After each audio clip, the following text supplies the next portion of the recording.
It's Peter Kraiker, Pedal Magazine, here with Michael Berry of Team Sky.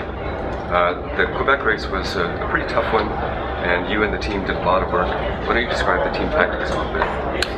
Our goal going into the race was to set up Edvald and Simon Gerrans or Rigoberto around for the victory.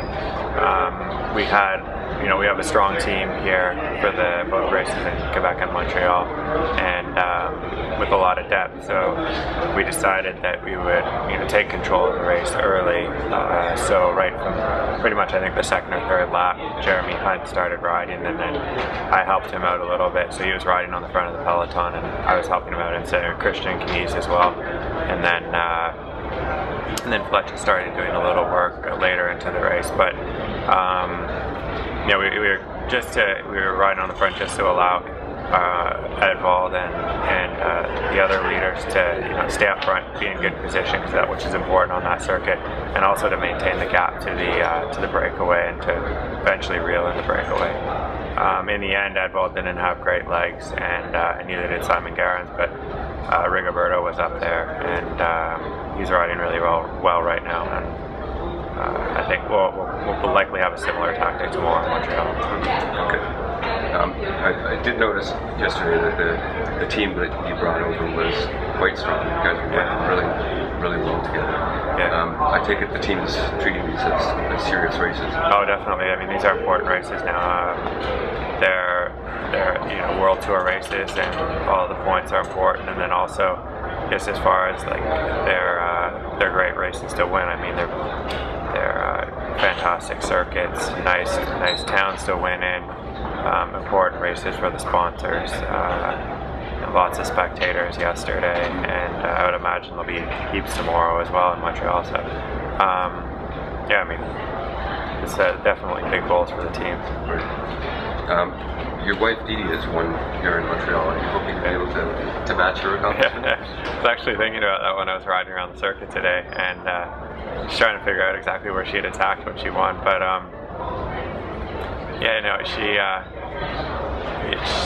mean, obviously it would be fantastic to win here, but my first role is to help out the team, and if we could win, one of the guys on the team could win tomorrow, I think we come away very happy. You've structured your role in cycling to be one of the best domestiques around.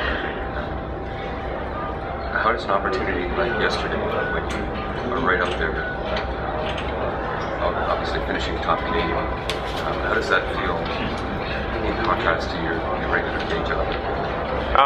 It was nice being up there in the final. But to be honest, like my goal going into the race was just to do the best race I possibly could, and really just to be up front and really try and set the team up to win overall and to win the race. And so I mean, it was nice to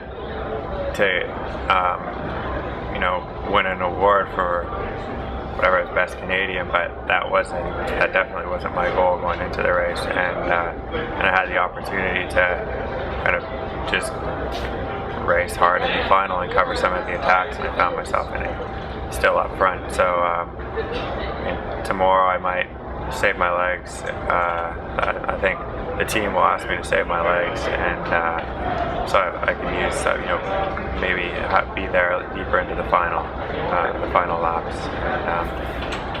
But we'll see. You mentioned you were in the team car last year for the Quebec or the Montreal race. For Montreal, sorry. Yeah.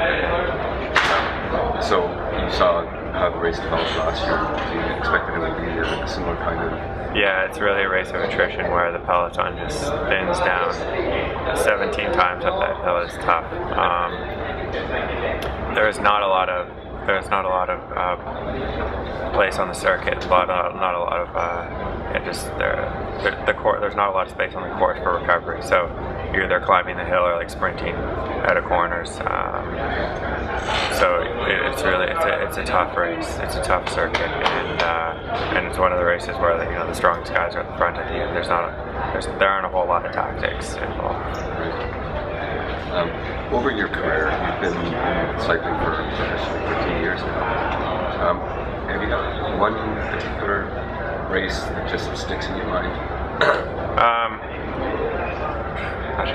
It's hard to say. I've ridden so many now, but obviously, like the World Championships in Hamilton was a special race for me. You finished I think, 7th. yeah, and I think tomorrow's race and yesterday's race will also be great memories. It's always nice to race in front of a Canadian crowd, obviously. The Tour de France clearly is like great memory. The Giro d'Italia I've ridden, Paris-Roubaix. Each race has a different moment and a different kind of something that made it unique and memorable. And then honestly, like I've had some great times at training camps, just riding with the guys and spending hours out on our bikes in the countryside. That's kind of what I enjoy doing most, really. I mean, I like the racing a lot, but just being with a good bunch of guys on your bike is like pretty fun as well. So, have you started up the equivalent of the Doughnut Ride in Girona? We have a coffee shop we meet at, and definitely stop at a few coffee shops on our long rides as well. So we have a good group of guys to train with. There are a lot of professionals there now, and I think last winter we had 6 or 8 guys that were going out. We were going out consistently. Like every day we'd meet up at about 10 o'clock and head out together, and they're really enjoyable rides. I think every one of the guys just in that group said how much they enjoyed the winter training. It was almost like when we had to go away to the races, it was almost kind of disappointing because we were splitting up, We'd had this like really good solid training block together, but I think we'll recreate that again this year. And Dominique Rollin is in Girona all the time, and we're training together a lot, and I enjoy that. And so we have a good group of guys. It's fun. Great, glad to hear that. This is your 2nd season in Sky. Yeah. And how do you feel you fit in with the team? Like the team? Yeah, it's a really good team. We have a good group of guys, and I think you can tell by the results this year that everything's starting to click. Last year, we struggled a little bit just for everything. The results didn't come right away. We had some good performances, but overall, I think we didn't perform as well as we had hoped. And then this year, everything's really like kind of clicked, and you can feel it within the group of riders, amongst the group of riders, just that everybody's having fun. The ball's kind of rolling. We're winning races. The guys are performing really well in the WorldTour right now. The last 3 or 4 races I've done, we've been winning stages of the overall, and we won in Hamburg, and the team's performing well. But overall, I think one thing I really liked about racing with HTC Columbia High Road was that we had a good ambiance, and I think the guys really worked for each other and sacrificed for each other and respected each other, and that carried the team a long way, and the team won a lot of races because of that.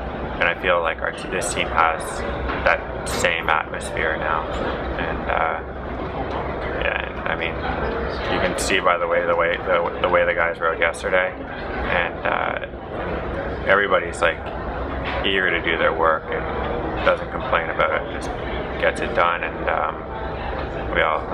we want to win the races, and everybody will sacrifice for that goal. So.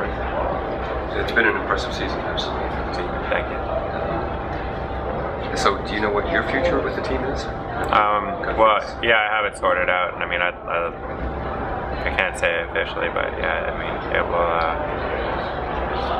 I enjoy racing with this city. Yeah, exactly. Okay.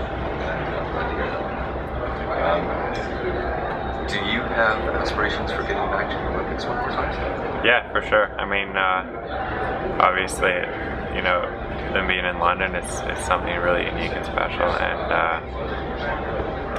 the Olympics are as well. But if I had the opportunity to go again, that would be, I'd embrace it for sure. I think one-day races has always been kind of my forte, especially circuit races. Races like yesterday, races like tomorrow. The last Olympics, I had a good performance as well, and so yeah, I mean, I'd love to go and represent the country again. I'd love to see you there too. Thanks. I noticed on your blog that you have a Pinball Pinarello Prince. Yeah. Has that been auctioned off? It has, yeah. Tell me the story behind it. one of my childhood friends, Noah Rosen. I grew up riding in the neighborhoods with him. I've known him since he's a little bit younger than I am, and I've known him since he was born, pretty much. My mom was friends with his mom, and my parents were friends, and yeah, so we grew up riding our bikes together in the neighborhoods, and then as we grew older, we were friends right up until now. And he went away to art school, and when he finished art school, he started painting frames, and he now has his own frame painting business called Color in Toronto. And we had this idea to be fun to paint a bike together. We went to art class together as kids as well, and collaborated on projects way back then. So we started just firing back and forth ideas, and we eventually came up with this pinball theme, because after riding our bikes in the neighborhoods in Toronto, when it was dark out, we would go down to his basement and play on the pinball machine. So we kind of liked how that tied together a little bit, and then we just wanted to do something that I've done a lot of work with Right to Play, and I thought it would be it would be good to raise some money for them. And Pinarello has donated the frame, and Noah did a great job of painting it. So it was a fun project. Yeah, thanks.